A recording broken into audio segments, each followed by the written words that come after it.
What's up, guys?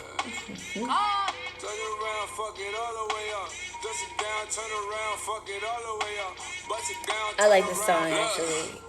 Let's get it straight, girl. You don't need a nigga for nothing. I like the message. Like my favorite line, he says something like,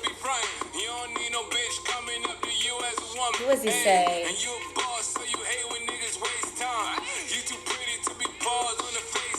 He said something like, drinking wine in your living room. All that good pussy can't find no one to give it to. And like, that's okay.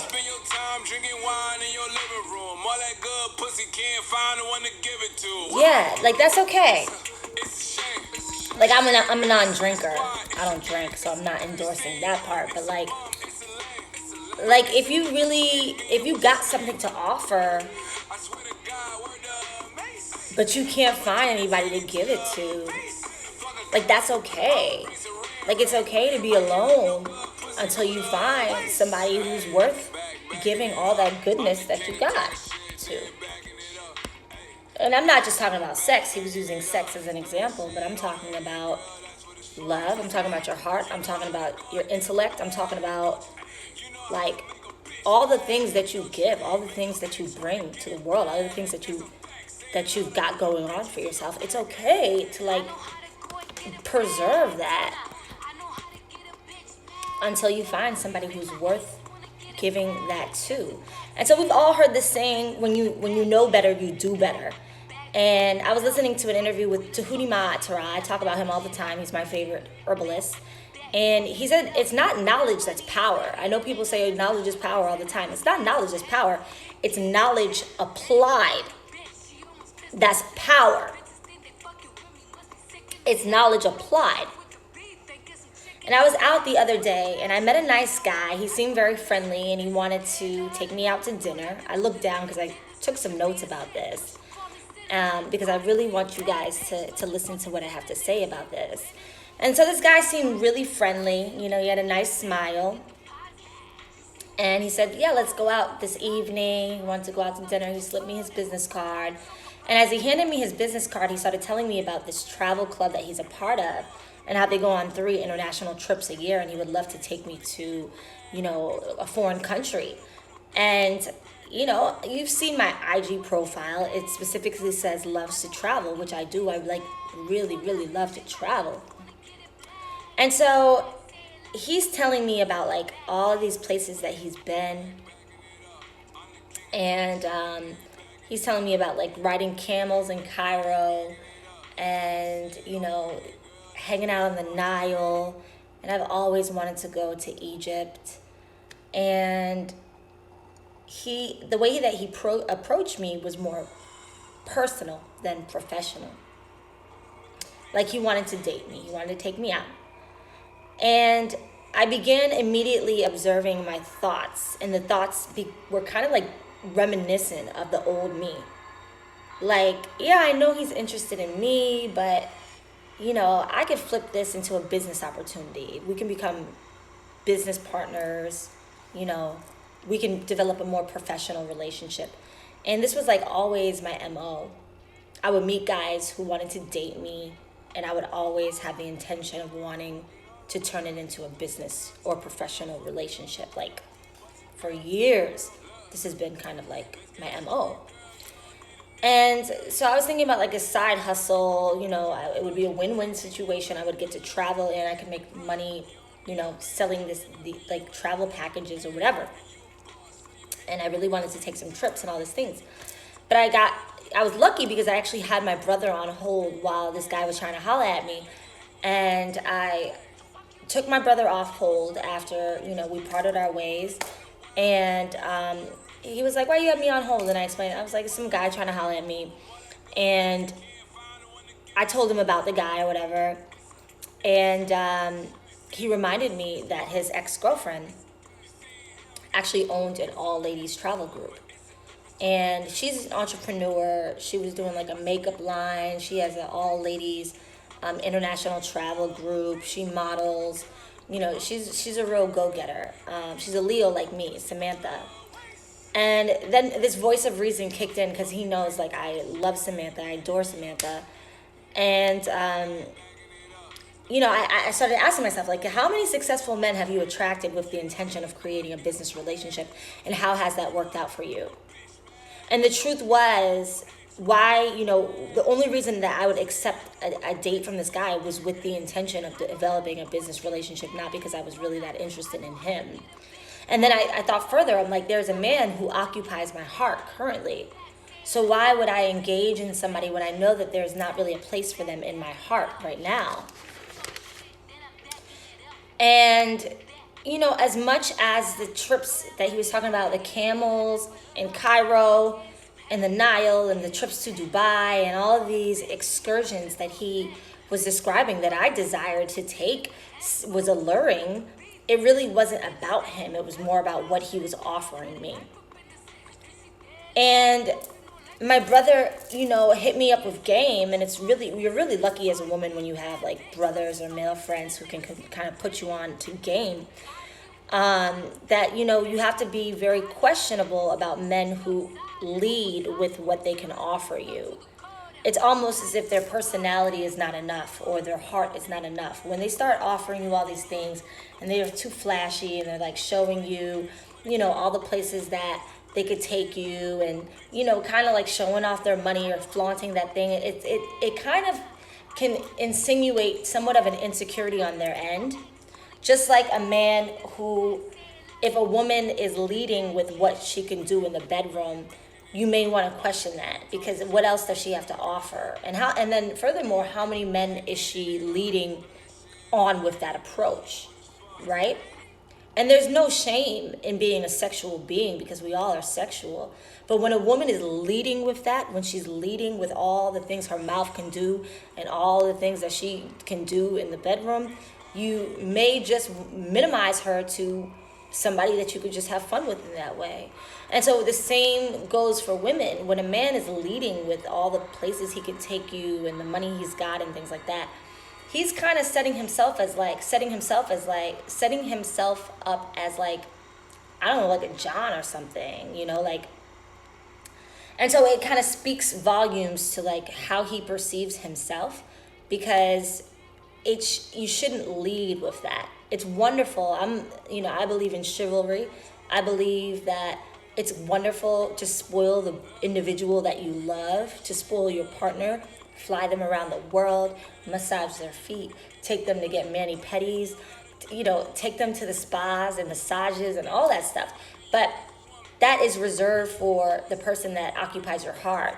Just like, I think, like, yes, it's wonderful for a woman to like explore her body and bend over backwards literally for the man that she loves and get real freaky in the bedroom and have a lot of fun and pleasing him for the man that occupies her heart, who's deserving of all of those things, right? And so I didn't call the guy. And I was on IG last night and I come across Sister Ajna. And I met Sister Ajna once here in DC. It was like a month after my father had passed, and I was really in a bad place mentally, emotionally, and I was dealing with a bad breakup on top of that. And so I was just like really heartbroken. And I remember she hugged me, and her loving energy was so profound that I'll never forget her. And her words of advice to me at that time that I felt so down was so uplifting, and it was something about her energy that was just so attractive, that she always kept a little place in my mind. And so I got really excited when I found her on IG yesterday, and I listened to her words of wisdom. She had like an hour and a half video that she was answering questions from some of her followers, and I was working out simultaneously and listening intently and laughing my ass off because she's funny. So she started talking about back in the day that she used to Frankenstein men, and I could relate. She would take pieces from one man and take components from another man, and then be dating and take kind of different things from different men and kind of put them all together to satisfy her needs. So, for example, you may have a mental connection with one guy and he offers you great intellectual stimulation, and you guys can be on the phone for hours or just talk for hours, and he's like like offering you all of these like perspectives and just blowing your mind, and you feel more brilliant after you talk to the guy. And then you may have like an artsy friend. Like I know for me as an artist, like I always love my artsy friends. We can go to plays together and we can talk about dance stuff and talk about music all day, and that's really what I love to do. And so you may have an artsy guy, and then you may have a guy that's like a club head that you go out partying with. And then you may have a guy who has you have amazing sexual chemistry with that guy, and he knows how to, do everything that you want to do, hit the right spots, and he's giving you multiple orgasms. You get the idea. But you have all of these separate entities of guys, and you really wish that all of these things, all of these characteristics that you're drawing from different men, you could just find in one man. But you're outsourcing because you haven't. Now here's the issue. All of them wanted from her something that she was not willing and not able to give. They all wanted to occupy her heart. They all wanted her love. They wanted her to be their girl. But she wasn't there at the time. And so the issue was that she was occupying their heart, but they weren't occupying her heart.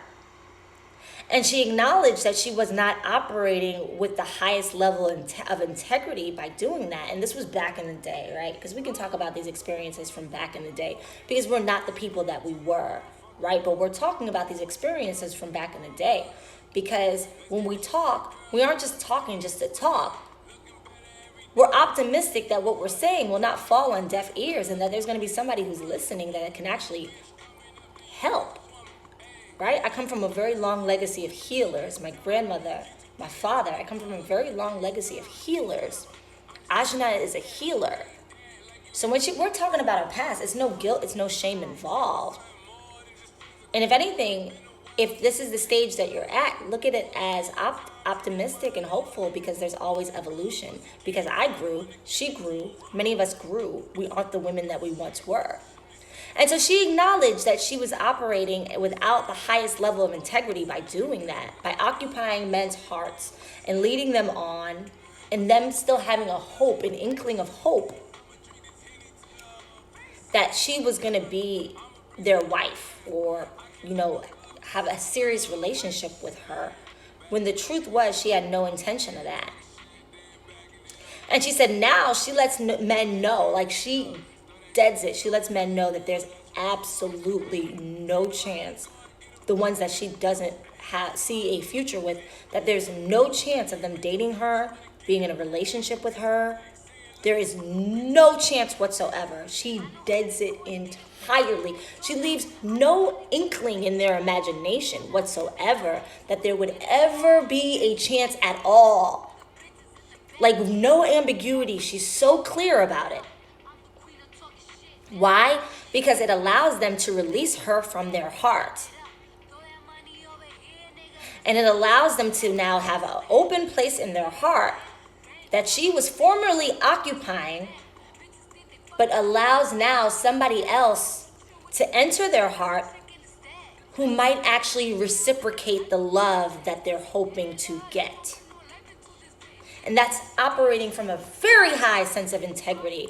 Understanding that, yes, there may be, quote unquote, temporary benefits of that exchange, of a man wanting you and you using him for his conversation, or because he's good in bed, or because you guys go out to dinners and you like the good time that he shows you. Yes, temporarily, but in the long run, karmically, it's not the right thing to do. So when you know better, you do better. When you become equipped with knowledge of how the world works, you begin to take personal inventory on how you move. And that was very relatable to me, and it was also very admirable. There's no point in leading someone on if you have no intention of loving them. I think there's a Bob Marley quote that says there's no bigger coward in the world than a man who opens, invites sort of, or like plays with a woman's heart and makes it seem like that they're going to love that woman, but has no intention on loving her. That's very cowardly. And so, again, I reiterate, you know better, you do better. when you have the knowledge of spiritual law and karmic law, you want to operate in an integral fashion because you know, having been on both sides, I'll say personally, of getting played, I've gotten played on multiple occasions, and I've played, it's not good karma. And I don't take for granted that my path is clear. Like I can't describe to you the magnitude of gratitude that I have that like my path is clear. Like I can't tell you how I don't take that for granted. And so I do constant soul searching and personal inventory to make sure that I maintain healthy karma. Like even those that do wrong and wrong me, I don't worry about them like I used to because I have a good relationship with the earth and I have a good relationship with myself. And knowing better means that whatever you reap, you sow. So I plant good seeds because I am very much in love with myself and I really want to have a good life. So when Ajna said that she was not operating in accordance with her understanding of karmic and spiritual law, I immediately got it. And I really love that point that she made. Self-love is operating with a high sense of accountability and integrity. And knowing better means that you do better because you know that whatever seeds you plant will show up in your life. And so when you see people that don't operate with a high level of integrity, it speaks volumes to their level of ignorance. And it also speaks volumes to their high level of a lack of self-esteem. Because you know that whatever you're doing, you're doing to yourself. Whatever you do to somebody, you are doing to yourself. So you really must be committed to self-sabotage if you're trying to sabotage somebody else or operating with a lack of integrity. So like Ajna, I'm team me. I love myself a lot. I'm not going to use anybody because I don't want to get used. I'm not going to lead anyone on because I don't want to get led on. And if a man shows interest, I will dead it immediately if another man is occupying my heart space. Not in an ambiguous fashion, not in a way that leaves a chance of hope. Kill it so he can move on to somebody who desires him in the same way that he desires them and is ready to love him the way that he is ready to be loved. Self-love is not holding yourself hostage to your past. It's like you can still feel good about yourself and you know your former self did some shit or operated in a way that was not of the highest accordance with karmic and spiritual law. And people sometimes complicate life. Like you feel like shit because you do shitty things. Like you're filled with rage and hate because that's the energy that you put out into the world. Or you feel amazing and you're attracting love and you're attracting great people into your life and you're happy and you're vibing high and you're living the way that you want to live. You're in alignment with your purpose because that's the energy you're bringing to the world. You're not taking advantage of people. You're operating in a way that's karmically responsible, that's in accordance with spiritual law. And that's, to me, that's really what self-love is. Like, I'm really not trying to screw myself because I've gotten screwed and it doesn't feel good. So I'm not going to put that energy into the world because I do not want that energy to boomerang and backfire right back on me like it does. And you can say, well, I don't believe in this and I don't believe in that. No. You don't have to believe in it for it to be applicable. Understand that. You don't have to see the air, but we breathe the air all the damn time, do we not? And that's when we say, when you know better, you do better. So that's why I say when people operate on that low level, it's either ignorance or self-sabotage. It's one of the two. Because if you knew the magnitude of the love that you get when you spread love, or if you knew the magnitude of the hate that you get when you spread hate, you would operate and you would move differently. Anyways, y'all, until you do find somebody, because there's a Jack for every Jill. I really believe that. Like, I really do believe with a world of nearly 8 billion people, there is somebody that is so perfect for you, like so perfect for you that you don't have to take a little bit of this from that person. You don't have to take a little bit of that. Like, you can find like somebody who's like, oh my gosh, I couldn't have dreamed of a better mate. Like, he's out there, or she's out there.